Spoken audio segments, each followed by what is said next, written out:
దేవునికి స్తోత్రం, దేవునికి మహిమ కలుగును గాక. ప్రకటన గ్రంథము 21 అధ్యాయము పార్ట్ 5 ఎపిసోడ్ 92. ఇది ఇప్పుడు మళ్ళీ విడుదల చేస్తున్నాము. జాగ్రత్తగా వినండి, విని చూసి సబ్స్క్రిప్షన్ చేసి షేర్ చేసి లైక్ చేయండి. దేవుని దీవెనలు మీరు పొందగలరు. దేవునికి స్తోత్రం, దేవునికి మహిమ కలుగును గాక. అతడు ప్రకారమును కొలవగా 144 మూరలైనది. కొత్త యెరూషలేముని కట్టడానికి దేవదూతలు వచ్చేసి కొలిసినప్పుడు 144 మూరలైంది. పొడవు, ఎత్తు, ఎడల్పు అంతయు ఒకటే.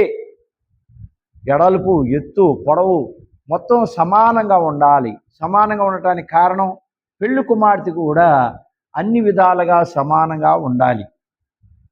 అనగా పెళ్లి కుమార్తె సమానమైన అనుభవం కలిగి ఉండెను. అక్కడికి వెళ్ళినప్పుడు పెళ్లి కుమార్తె సరి అయిన అనుభవం అన్నీ కూడా ఆమెలోని ఉండాలి గనక ఇప్పుడు ఎటు చూసినా కూడా సమాన భాగాలన్నీ దేవదూతలు స్థలాన్ని కొలిశాయి. 21 అధ్యాయము 19వ వచనము. 1 కొరింథీయుల 15 అధ్యాయంలో వేరు మహిమల కలవు. ఒక్కొక్క మనిషికి ఒక్కొక్క మహిమ, అది అద్భుతమైన మహిమలు కలవు. అలాగే సంఘముల యొక్క మహిమలో తేడాలు ఉన్నవి. సంఘంలో కూడా మనం వెనకాల ఎపిసోడ్లో చెప్పి ఉన్నాము, బోలెన్ని తేడాలు ఉన్నాయని. ఆ తేడాలు ఎన్ని రకాలు? 7 రకాలు ఉన్నాయి. ఆ 7 రకంలో 7వది గొప్ప స్థానము, దేవుని పక్క స్థానము. అలాగుంటాయి. అది ఇక్కడే మనం సంపాదించుకోవాలి. అలాగే 12 రాళ్ళ యొక్క కాంతి కూడా వేరువేరుగా ఉండును. 12 రాళ్ళు నిర్గమాకాండంలో 12 రాళ్ళు ఉన్నాయి. ఒక్కొక్క రాయికి కూడా ఎన్నో వెలుగులు వెలుగుతూ ఉంటాయి. 12 రాళ్ళు కూడా 12 వెలుగులతో ఆ పరలోకము అద్భుతంగా వెలుగుతూ ఉంటుంది. ఆ వెలుగులో పెళ్లి కుమార్తె తిరుగుతూ ఉంటుంది. ఈ కాంతి గుమ్మములోను పునాదుల్లోనూ ఉన్నది. గుమ్మాలు పాత నిబంధన కర్తలు, పిల్లర్స్ అందులోను, తర్వాత కొత్త నిబంధన కర్తలు మరి గుమ్మాలు, పిల్లర్స్, గుమ్మాలోని గోత్రాలు ఇవన్నీ కూడా వెలుగుతూ ఉంటాయి. ఎక్కువ మహిమ సంపాదించుకోవాలంటే ఎక్కువ కష్టం అనుభవింపవాలని. ఎక్కడ? పరలోకానికి వెళ్ళినప్పుడు కాదు, భూలోకం మీదే పెళ్లి కుమార్తెగా అనుభవించాలి. ఏమిటి కష్టాలు? ఏదో కష్టాలు కాదు. మనము దేవుణ్ణి ప్రార్థించటం, స్తుతించటం, గణపరచటం, ఇదే మనకున్న కష్టము. ముత్యము సిప్ప సముద్రములో ఉండెను. ముత్యము సిప్ప అంటే అది నత్తలాగా ఉంటుంది, చిప్పలాగా ఉంటుంది. అది సముద్రంలోనే దొరుకుతుంది, ఇంకెక్కడ దొరకదు నత్తలు. అందులో మాంసము ఉండును. అందులో కూడా ఆ నత్త లాంటి దాంట్లో కూడా, చిప్పల దాంట్లో కూడా అటు ఇటు కవరేసి అందులో మాంసం ఉంటుంది. సముద్రంలోని ఇసుక ముత్యమునకు అంటుకొనును. సముద్రంలోని ఇసుక ఆ ముత్యమునకు అంటుకొనును. సముద్రంలో ఉన్నప్పుడు ఆ చిన్న చిన్న రేణువులు ఇసుకలు దానికి ఖచ్చితంగా అంటుకుని ఉంటాయి. ముత్యము ఇసుకను రుద్దుకొనును. ఆ ఇసుక ఆ ముత్యానికి రుద్దుకొని ఉంటుంది. ఎందుకని రుద్దుకుంటూ ఉంటుంది? ఆ తెప్పలు నీళ్లు నిదానంగా ఉండవు గనక. ఒడ్డునైతే తెప్పల మీద తెప్పలు వస్తాయి. మధ్యలో అయితే మరి వాయుగుండం పడ్డ తర్వాత ఆ నీళ్లు సుడిగుండం మీద పైకి లేచిన తర్వాత ఆ నీళ్లు ఇటు అటు కదులుతూ ఉంటాయి. కాబట్టి దానికి ట్రాఫిక్ ఎక్కువ అవుతూ ఉంటుంది.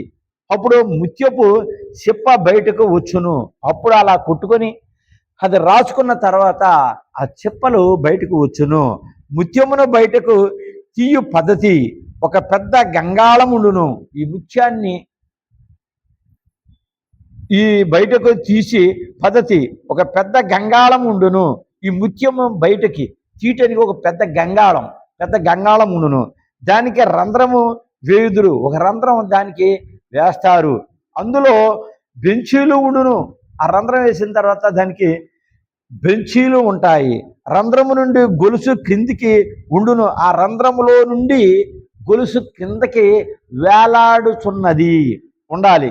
పైనున్నవారు గొలుసును దించగా, పైనున్నవారు గొలుసును ఆ రంధ్రంలోకి దించగా గంగాళము క్రిందకు దిగును. ఆ గంగాళము కింద పెడతాం కాబట్టి ఆ గంగాళంలోకి ఆ గొలుసు దిగుతుంది. అందులో లైట్ ఉండును. ఒక లైట్ ఏర్పాటు చేసి అందులో ఉంచుతారు.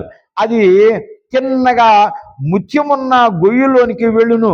ఆ లైటు ముత్యము కింద గంగాళంలో ఉన్న ఆ లైట్ ఆ ముత్యానికి దాని మీద లైట్ డైరెక్ట్గా వెళుతుంది. గంగాళంలో బెంచుల పైన ఉన్న మనుషులు బిందెలలో పట్టుకొని, ఈ గంగాళంలోని ఆ మనుషులు పట్టుకొని ఆ ముత్యములను సంచిలో వేసుకుందురు. అప్పుడు ఆ ముత్యాన్ని వీళ్ళు అక్కడ సంచిలో వేసుకుంటారు. మత్తయి సువార్త 13వ అధ్యాయం 45 వచనంలోను ఉప్పు ఆయన పడిన బాధ వల్ల అమూల్యమైన ముత్యములు, ఆయన పడిన బాధ వల్ల ఆ అమూల్యమైన ముత్యములు తయారవును. యేసు ప్రభు పడ్డ బాధ వల్ల ఆ ముత్యాలు అమూల్యమైన ముత్యాలుగా విలువైనదిగా తయారవుతాయి. ఇన్ని చేస్తే పాత నిబంధన గ్రంథము ఎంత పురాతనమైనదైనను అది పునాది కాదు. పాత నిబంధన కాలము రాసిన రాతంతా గట్టి పునాది కాదు. అందుకని కొత్త నిబంధనని వెంటనే అమలుపరిచాడు దేవుడు. పాత నిబంధన కొత్త నిబంధనకు ముంగుర్తై ఉన్నది. పాత నిబంధన కొత్త నిబంధనకు ముంగుర్తై ఉన్నది. పాత నిబంధన కూడా గనుక మొదటిది కొత్త నిబంధన ఆయను, పాతది సొమ్మచిల్లింది గనక పాతదేమో వెనక పెట్టి కొత్తది ఎదరపెట్టారు. ఎందుకని? ఆ రోజుల్లో తండ్రి మరి ప్రవక్తలతో మరి దర్శనం ద్వారాగా చూపించి రాయించారు. ఈ తర్వాత కొత్త నిబంధన స్టార్ట్ అయినప్పుడు ఆ తండ్రి యేసు ప్రభు రూపంలో భూలోకం మీదకి వచ్చి అతను చేసిన అద్భుతమైన కార్యాలన్నీ కొత్త నిబంధనలోనే రాశారు గనక దీనిని పైన పెట్టి దాని తర్వాత పాత నిబంధనని ఏర్పాటు చేశారు. మండలకాల దినములను బోధకులు ఈ యోగములన్నీ వివరించి చెప్పిన బాగుండును. మండలకాల దినములను, ఇదివరకే దినములోని ఈ వివరాలన్నీ చెప్తే బాగుండును. కానీ ఇది చెప్పడానికి 65 పుస్తకాల్లో లేవు. ఇది యోహాను గారు రాసిన తర్వాత అది షార్ట్ కట్లో రాయమని దాన్ని వివరణ యేసు ప్రభు చెప్పారు కనుక భూలోకం మీద ఉన్న ప్రవక్తలు, అంటే ఈ గ్రంథాన్ని రాసిన ప్రవక్త అట్లా నమ్మను. తర్వాత దేవదాసయ్య గారు నేను రాశానని నేను ఎక్కడా చెప్పలేదు, పొరపాట్లో కూడా చెప్పను. అయితే వారు రాసింది 1కి 4 అక్షరాలు ప్రతులు, 1కి 2, 3 ప్రతులు ఉన్నాయి కనుక ఆ ప్రతుల్ని ప్రభా తీసేసి మిగిలింది రాయమంటారా? మరి ప్రజలకి అది ఎక్కువైపోతుంది కదా, 1, 4 చెప్తే ఇదేంటి ఇదే చెబుతున్నారా అని అంటారు. ఏంటి ప్రభా అంటే, నేను నీలో ఉంటాను కుమారుడా, నువ్వు ఎలా రాయాలో అది నువ్వు రాయక్కర్లేదు, నేనే రాస్తాను వచ్చి అని చెప్పి పరిశుద్ధాత్మ మనలోకి వచ్చి ఆ పరిశుద్ధాత్మతో రాశాను. నేను రాసింది నేను కాదు, పరిశుద్ధాత్మే రాశారు. ఎంతో శ్రమ పడితే కానీ తప్ప ముత్యములు దొరకవు, శ్రమ చాలా ఉంటుంది. ఇందాక పై చెప్పినవన్నీ కూడా సముద్రములో ఎలా వస్తుందో ఎలా చేస్తుందో అలా ముత్యాలు దేవుడు ఎంత శ్రమ పడితే ముత్యాలు దొరికినవి. శిష్యులు సువార్త ప్రసారంలో శ్రమపడివి ఈ ముత్యాన్ని బయట తీయటానికి ఎంత శ్రమ పడ్డారు ప్రభువు. ఈ సువార్తలు కూడా ఈ బోధకులు కూడా 12 మంది శిష్యులు కూడా అన్ని బాధలకు పడ్డారు గనుక సువార్త చెప్పడానికి. గనుక వారికి మహిమ దొరికెను. ముత్యమునగా శ్రమ, మహిమ దొరికింది. ముత్యమనగా శ్రమ, మంచి ముత్యాన్ని తయారు చేయాలి. అలాగే 12 మంది శిష్యులు కూడా ముత్యములుగా తయారయ్యారు. యోహాను గారికి అతను మరణము మామూలు మరణం కానీ ఈ ప్రకటన గ్రంథం రాసినందుకు అతనికి వీళ్ళందరికంటే ఎక్కువ శ్రమ. ప్రకటన గ్రంథం బోధిస్తున్నానంటే నా ఇంటిలో కానీ నా ఒంటిలో కానీ నా సమస్యలు ఎన్ని శ్రమలు ఉన్నాయో అది మీరు చెప్పితే వినరు. మీరు వినకపోయినా నాకు పర్లేదు, కానీ నాకును ప్రభుకి ఇద్దరికీ తెలుసు గనక నా తండ్రికి తెలిస్తే చాలు. అందుకని ఇలాంటి ఇంకా ఎన్ని శ్రమలు వచ్చినా ఇది చెప్పాలని నేను నిర్ణయించుకున్నాము. దేవుడు ఆజ్ఞ వేశారు, నేను చెబుతున్నాను. దేవుడు ఆజ్ఞ చేసినప్పుడు శిశువులు ఎక్కడికి వెళ్ళమంటే అక్కడికే వెళ్ళారు, చెప్పారు. ఈ రోజున దేవుడు కుడిపార్చాన కూర్చున్నారు. అందుకని తండ్రి ఏది చెప్పినా కూడా సిద్ధంగా ఉన్నాను, మీరు అశ్రద్ధ చేయకండి, ఇదేదో చిల్లిగా అనుకోకండి, ఏదో చిన్న సంఘంలోని ఏదో చెబుతున్నాడే అని అనుకోకండి, వినండి, ప్రపంచం మొత్తం అంతా మీరు పంపించండి, షేర్ చేయండి, అందరికి తెలియపరచండి. మీరు తెలియపరచకపోతే వేరే అన్ని భాషల్లో కూడా ప్రభు పంపుతానన్నారు. గాథా ఉంది. తర్వాత మరి అక్కడికి ప్రభు పంపించలేదా? ఆ యుద్ధం జరగడం లేదా? అలాగే ఆ గాజాలాగా అన్ని చోటకి కొంతకాలానికి వెళ్ళిపోతుంది. అది మీరు పంపించారనుకో ఆ ధన్యత మీకే వస్తుంది. 21 అధ్యాయం ప్రకటన గ్రంథం 21వ వచనము. పట్టణపు రాజవీధి శుద్ధ సువర్ణమాయను. పట్టణపు రాజవీధి శుద్ధ సువర్ణమాయను, మంచి వస్తువుగా స్వచ్ఛమైన స్ఫటికను పోలి ఉన్నది. స్వచ్ఛమైన స్ఫటిక అంటే మంచులాగా ఉంటుంది, తెల్లగా ఉంటుంది, దాన్ని పోలి ఉన్నది. రాజులు వేసే పాటలను రాజవీధి అందరు. రాజులు వేసే పాట చాలా నీట్గాను, చాలా సక్రంగాను, చిన్ని గోతులు లేకుండా సక్రంగా వేస్తారు రాజ్య బాటని. అలా ఉంటుంది. క్రైస్తవుల మతము రాజ్యమతము. క్రైస్తవుల మతం అంటే భారతదేశంలో చిన్న చూపు చూసేది కాదు. యెరూషలేములోని అక్కడ గట్టుంది. ఆ గట్టులో నుంచి ఎవరన్నా బయట వాళ్ళు వస్తే, వాళ్ళు క్రైస్తవ ఇంటికి వస్తే 7 రోజుల మష్ట, ఆ 7 రోజుల మష్ట తాళాలు వేసుకొని రోజు పొద్దున్న సాయంత్రం కడగాలి, మందిరాలు కూడా కడగాలి. అలాగా బాధపడలేక ఆ రోజున గట్టేశారు. యేసు ప్రభు భూలోకం మీదకి వచ్చి ఆ గట్టి తీయటానికి ప్రభుత్వం చేతులు పైకెత్తేసింది. అందరూ కూడా కలిపి చేయాలంటే అంత పెద్ద గట్టు, అతని దగ్గర బడ్జెట్ లేదు. అంత ప్రభుని అడిగినప్పుడు వీళ్ళు హిందువులు క్రైస్తవులు కలిసి ఉండాలి అని ప్రభుని అడిగినప్పుడు, మీరు పాట పాడండి, డ్రమ్ములు కొట్టండి, హార్మోన్ మోగించండి, బోర ఊదండి అన్నప్పుడు, చెప్పినట్టు చేసినప్పుడు ఆటోమేటిక్గా దేవుడే ఆ గట్టుని బద్దలు కొట్టారు. క్రైస్తవ మతం అనేది సామాన్య మతము కాదు, అందరికంటే ఎక్కువ మతము. అది యెరూషలేములో పుట్టిన మతము. అంతేగాని ఇక్కడున్న క్రైస్తవ మతాలు లాంటి మతాలు కావు. ఎందుకంటే ఇక్కడ ఉన్న క్రైస్తవ మతాలు నేను పనికిరాదని నేను చెప్పడం లేదు, గొప్పవాళ్ళే. కానీ పైనున్న వాళ్ళు క్రైస్తవ మతం చిన్నది, మాకంట తక్కువ అని అంచనాలు వేస్తున్నారు. ఇలాంటిది అది కాదు.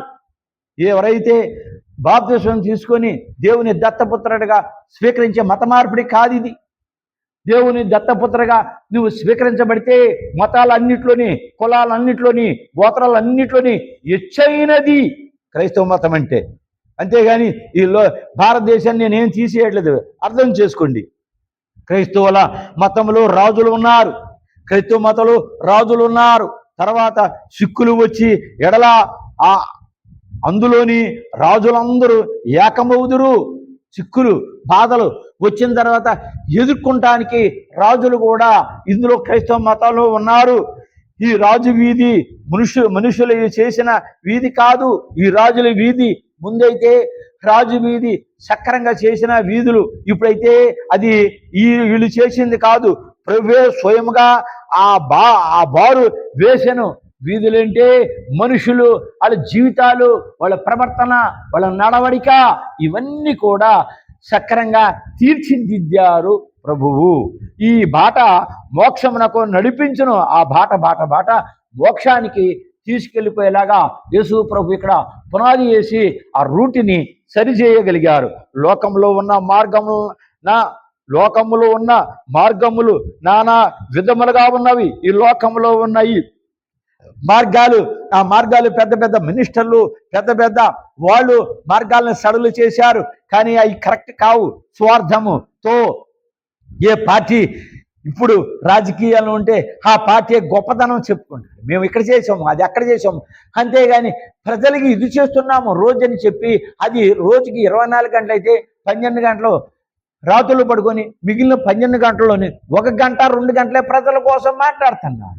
మిగిలిన 10 గంటలు కూడా వాళ్ళ గొప్పతనాలు, వాళ్ళ రాజకీయ వాతావరణం చేసుకుంటున్నారే కానీ ఈ ప్రజలకి ఏమి చేశాము, అసలు ఎంతమంది తింటున్నారు, ఎంతమంది పస్తుంటున్నారు అని ఏ రాజకీయ నాయకుడు చేశారు?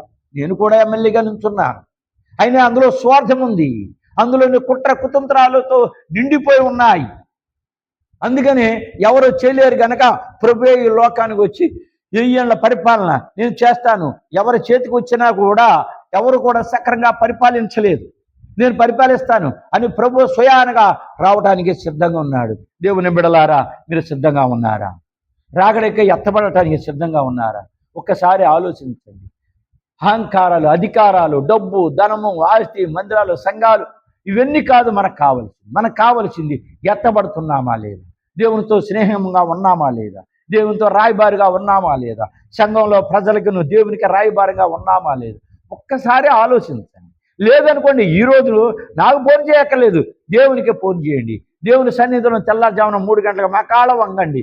ప్రభువా, ఈ బోధకుడు ఇలా చెప్తున్నాడు, ప్రకటన గ్రంథం మీరే విడుదల చేశారంట, మరి నాకు కూడా కనిపించయ్యా, నాతో మాట్లాడయ్యా, నాతో మాట్లాడితే నేను నా సంఘాన్ని సరిదిద్దుకుంటానయ్యా, తప్పులుంటే అని నువ్వు అడిగిన రోజున నీకు వెంటనే కనబడి ఇలా చేయండి, ఇలా చేయండి, ఇలా ప్రార్థించండి అని చెప్తారు. అంతేగాని మీకు ప్రార్థన రాదని నేను చెప్పడం లేదు. దేవుని అడిగి, లేదు నువ్వు చేసేవన్నీ కరెక్ట్ అన్నాను, ఓకే, చాలా సంతోషం. ఇది మనుషుల్లోనే భ్రమపరిచి ఏ గుహంలోనూ ఉన్న పని నోటిలోనికి నడిపించును భ్రమ. ఈ భ్రమ నడిపించడం కాదు, భ్రమపరిచి ఏ గుహలోని ఉన్నవా పని లోనికి నడిపించును. భ్రమపడకండి. మాకు అన్నీ ఉన్నాయి, అన్నిట్లో ఎత్తైన వాళ్ళం, అందుకని సంఘంలోని బోలంత మంది మాకు ఏర్పడ్డారు, వేల మంది ఉన్నారు, మాకు డబ్బు ఉంది, ధనం ఉంది, ఆస్తి ఉంది, ఎక్కడ చూసినా మందిరాలు ఉన్నాయి అని ఇదంతా దేవుడిచ్చింది కదా, మాకు ఇంకేమీ అడగక్కర్లేదు దేవుణ్ణి అని అంటే పప్పులో అడిగేసిన వాళ్ళం అవుతాం మనమందరం కూడా. నేను కన్నా మీకంటే గొప్పవాడిని కాదు, మీ అందరికంటే చిన్నవాడిని, మీ అందరికంటే బోధించడంలో కూడా తెలియని వాడిని. అయితే దేవుడు ఈ ఆజ్ఞను నాకు అప్పగించాడు, ఈ ప్రకటన గ్రంథాన్ని నాకు అప్పచెప్పారు. తండ్రి మాట శిరసహించాలి. ఎన్ని శ్రమలు వచ్చాయి, ఎన్ని బాధలు వచ్చాయి, ఎన్ని కష్టాలు వచ్చాయి. యోహాను గారు ఎన్ని కష్టాలు పడ్డారు, పెనులో కాల్చబడ్డారు. ఆ రూపుడిగా మనకు శ్రమ వచ్చిన దేవుని మాటని మాత్రం తిరస్కరించకుండా దేవుని మాటను నిర్వర్తించేదే కరెక్ట్ బోధకుడు. ప్రభు వేసిన బాటలు అయితే శుద్ధ సువర్ణమయ్యే ఉండును. మనుషులు రాజులు వేసిన బాటలు కాదు, ప్రభు వేసిన బాటలు శుద్ధ సువర్ణమై ఉంటాయి. ఆనందంగా ఉంటుంది. దేవుని బాటలో మనం నడవాలి. ఆ బాట పరలోక రాజ్యానికి మనకు తీసుకొని వెళ్తుంది. ఈ రాజు వీధులు సూక్ష్మంగా నుండును, చక్కగా ఉంటాయి, ఆనందంగా ఉంటాయి, అందంగా కనబడతాయి. బురద చేత బంద అందులో ఉండదు. బురద చేత పక్కల బంద పెట్టి పందులు అందులో పడుకొని చిల్లా బల్లా చేసి గలిబిలి రాజులు వేసిన వాతావరణం అలాంటివి ఏమీ ఉండదు, చక్కగా ఉంటుంది. 21వ అధ్యాయము 22వ వచనము, దానిలో ఏదే వలయమును నాకు కనబడలేదు. దానిలో ఏదే వలయమును నాకు కనబడలేదు. ఏదే వలయమును నాకు కనబడలేదు. గొర్రె పిల్లయే దానికి దేవాలయమై ఉన్నది. గొర్రె పిల్ల. ఈ గొర్రె పిల్ల అంటే ఎవరు? యేసు ప్రభు, అందరికీ తెలిసిందే. దేవాలయమును గూర్చి హగ్గాయి ప్రవక్త ఎక్కువగా రాశాను. ఈ దేవాలయాల కోసం హగ్గాయికి ఎక్కువ ప్రవచనాలు ఎక్కువగా రాశారు బైబుల్లో. ఈ హగ్గాయి ఒక ప్రవక్త. ప్రతి ఊరిలోనూ దేవాలయంలో ఉండవలేను. ప్రతి ఊరిలో కూడా దేవాలయం కంపల్సరీగా ఉండాలి. యెరూషలేములోని వీధికి సందుకు ఉన్నది దేవాలయాలు. అలాగే ఊరికి ఒకటి కంపల్సరీగా ఉండాలి. చిన్న ఊరైతే, పెద్ద ఊరైతే అన్ని చోట్ల ఉండాలి. నేను మీరు నాలోని ఏకమై ఉందిరని ప్రభువు పలికెను. నేను అదే రాయబారతాను అంటాను. అతను మనలో ఉండాలి. అతను మనలో ఉన్నాడా లేదా అది తెలుసుకోవాలి. అతని ఆత్మ వచ్చేసి మన ఆత్మతో చెప్పాడు. అది రోమా 8:16 మీరు చదివితే ఆ ఆత్మ వచ్చి మన ఆత్మతో చెప్పినప్పుడే అది కరెక్ట్ అని మనం రుజువు చేసుకోవాలి. అంతే మనం రుజువు చేసుకుంటాం అనేది తప్పు. నువ్వు కనీసం నలుగురిని పెట్టుకునే సంఘాన్ని నడుపుతున్నావు అనుకో, నువ్వు లేక వస్తారు అది అడిగితే. ఇదే ప్రకటన పుస్తకంలోనే దేవాలయం యొక్క అర్థము. ఈ ప్రకటన పుస్తకం యొక్క దేవాలయం అనక అర్థం ఇదే. అన్యులు, క్రైస్తవులు, యూదులు అనేక దేవాలయములను కట్టుతున్నారు. అన్యులు, క్రైస్తవులు, యూదులు అనేక దేవాలయాలను కట్టుతూనే ఉన్నారు. కానీ ఆ దేవాలయములు ఈ దేవాలయము వంటివి కాదు. ఆ దేవాలయం కట్టేది ఇప్పుడున్న దేవాలయం అంటే కాదు. ఎందుకంటే నువ్వు దేవాలయం కట్టాలి అంటే దేవుణ్ణి అడగాలి. కట్టిన తర్వాత నువ్వు బోధకుడు అవ్వాలంటే దేవుణ్ణి అడగాలి. నువ్వు 4 లక్షలు పాత నిబంధన కొత్త నిబంధన చదివేసి నేను బోధకుడు అయిపోయానంటే అది కుదరదు. ఏది చదవాలి? చాలా ఉన్నాయి. ఒకళ్ళు పాయింట్ అవుట్ చేశారు, మర్మ గ్రంథం వచ్చిందా? వచ్చింది. ఉందా? నా దగ్గర ఉంది, ఇప్పుడు కూడా ఉంది, అది చదివాను. అందులో ఉన్న ప్రవక్తలు ఉన్నారు, వాళ్ళని కూడా యూదులు చంపేశారు. ఏ మాట చేత చంపేశారు? యేసు ప్రభు చచ్చిపోయాడు, సిలువేశారు, చచ్చిపోయారు, మళ్ళీ బ్రతికారని ఈ ప్రవక్తలు చెబితే లేదు చచ్చిపోయారు, రోమా సైనికులు చెప్పారు అని అడ్డం తిరిగారు. ఈ రోజున యూదులు అదే మోసంలో పడిపోయి అదే భ్రమలో ఉన్నారు. దేవుని బిడ్డలారా, మనం బోధకులు అవ్వాలి అంటే పాత నిబంధన చదవాలి, కొత్త నిబంధన చదవాలి. ప్రకటన గ్రంథం వివరణ ఎక్కడ ఉంది, ఏది కరెక్ట్ అది చూసుకోవాలి. పరమగీత వివరణ ఏది ఉందా, ఏది కరెక్ట్గా ఉందా అది కూడా చూసుకోవాలి. మర్మ గ్రంథం చదవాలి.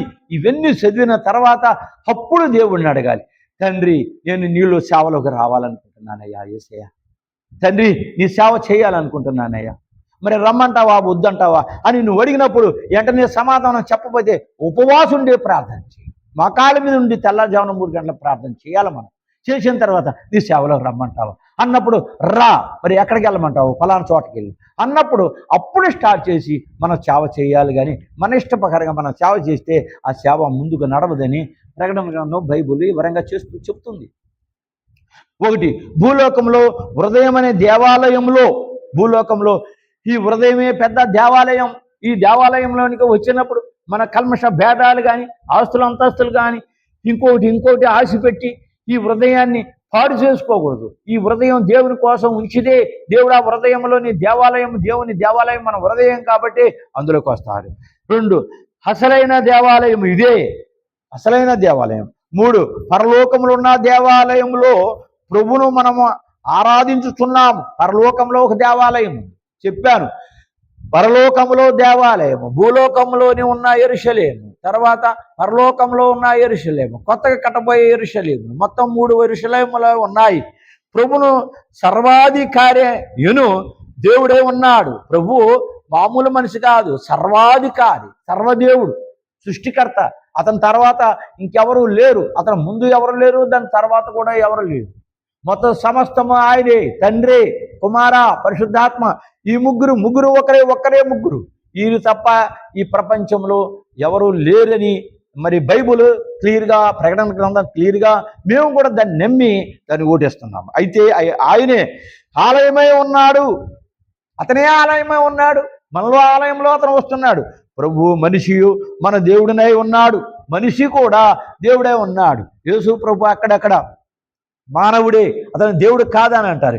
ఇదివరకు ఈ లోకంలో యేసు ప్రభు రాకముందు తండ్రి, కుమార, పరిశుద్ధాత్మ ఆల్రెడీ ఉన్నారు. అతనికి ఎన్ని లక్షల సంవత్సరాలు, ఎన్ని కోట్ల సంవత్సరాలు, దానికి లెక్కలు ఎవరు కట్టలేరు. దాని ఉదాహరణ కూడా తండ్రి ఈ లోకానికి బయలుపరచలేదు. యేసు ప్రభు అప్పుడే దేవుడు.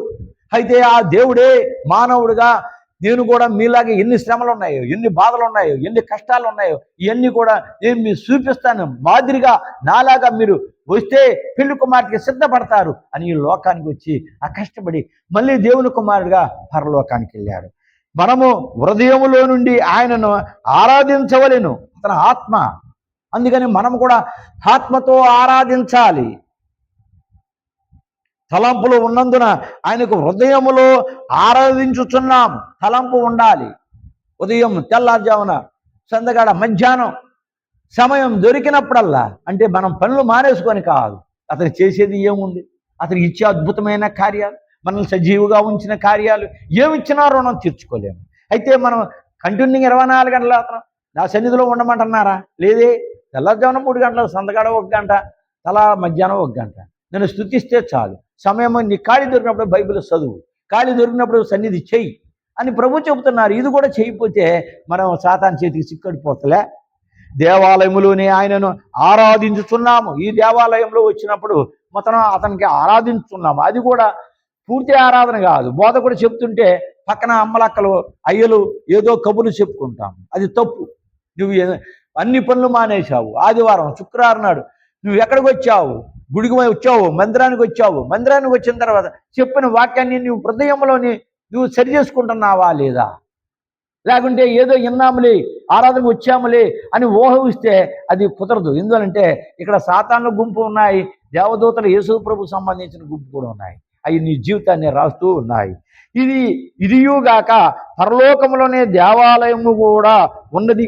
ఇదే కాక పరలోకంలో కూడా దేవాలయం ఉన్నది గనుక అక్కడను ఆయన ఆరాధించదము. మనం వెళ్ళిన తర్వాత అక్కడ కూడా మనకంట ముందు వెళ్ళిన వాళ్ళే ఆరాధిస్తున్నారు, మనం తర్వాత కూడా ఆరాధిస్తాము. ఒకటి, హృదయం అనే దేవాలయము. ఈ హృదయం అనేది ఒక దేవాలయం. రెండు, నిర్మిత దేవాలయము, నిర్మించబడింది, ఏర్పాటు చేయబడింది, కట్టించిన దేవాలయము. మూడు, పరలోక దేవాలయము. పరలోకము యెహోవా తండ్రి దగ్గర ఉన్న ఒక దేవాలయము.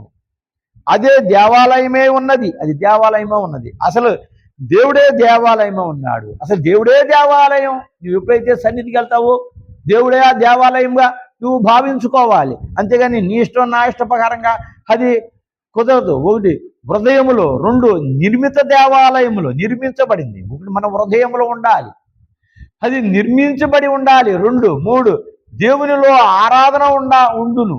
దేవునిలో ఆరాధన ఉంటుంది. ఆ ఆరాధనకి మనం పంచుకోవాలి.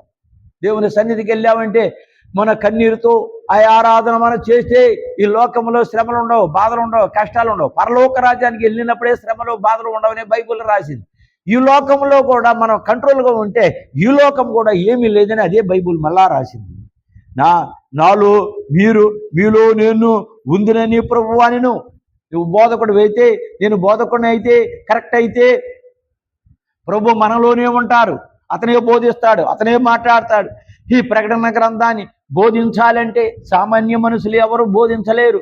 బోధించిన తర్వాత ఇందాక చెప్పాను, యోహాను గారు ఎన్నో శ్రమలు పడ్డారు. అలాగే ఈ లోకంలో కూడా ఇది బోధించడానికి, రాయటానికి ఎన్నో శ్రమలు, ఎన్నో బాధలు, ఎన్నో కష్టాలు. అర్థమవు. మీరు వింటే మీకు ఏమైనా అర్థమవుతుందా? కొంతమంది గెంటేస్తున్నారు. గెంటేయటం కాదు, ఒకటికి 2 సార్లు 3 సార్లు చూసి ఏం బాట ఉన్నాయో ఇందులో సక్రంగా గ్రహించగలగాలి. అదే ప్రకటన గ్రంథం. రాస్తే శ్రమలు వస్తాయి, బాధలు వస్తాయి, అనారోగ్యాలు వస్తాయి. ఎన్నిటిని అధిగమించాలంటే దేవుని సన్నిధి గట్టిగా ఉంటే కానీ ఇది అధిగమించలేము.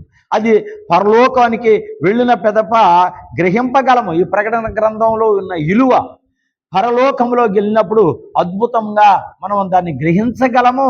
2 ముగ్గురు కూడి ఆరాధించే దానిని 2 ముగ్గురు దేవాలయం అందరు 2 ముగ్గురు కూర్చొని ఆరాధించాలి. వందలాది మంది కాదు.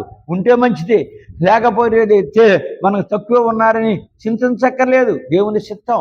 2 మినాలు ఇచ్చారు. 2 మినాలు 10 మినాలు చేయాలని బైబిల్ గ్రంథంలో ఉంది.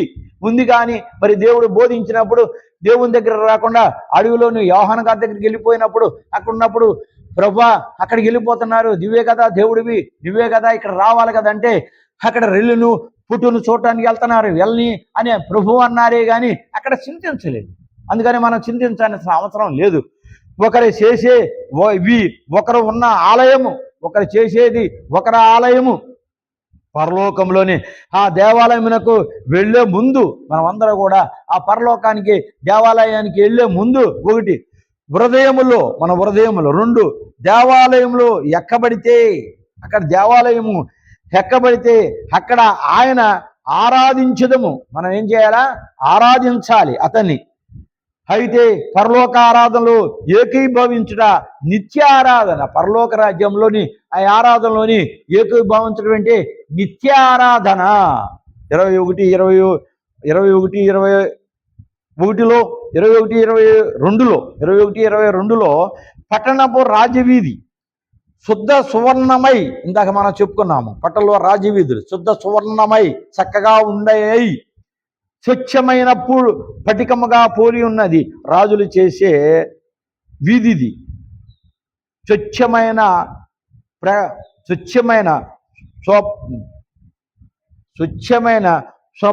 పటికము పోలి ఉన్నది. పటికము అంటే తెలుపు అంటే పరిశుద్ధాత్మక గుర్తు, అంటే అది చక్కగా ఉన్నది. రాజులు చేసేది ఇది. 21వ అధ్యాయము 23వ వచనం. పట్టణంలో ప్రకాశించుటకు సూర్యుడైనను, పట్టణంలో ప్రకాశించటానికి, కిరణాలు పట్టడానికి సూర్యుడైనను చంద్రుడైనను దానికి అక్కరలేదు.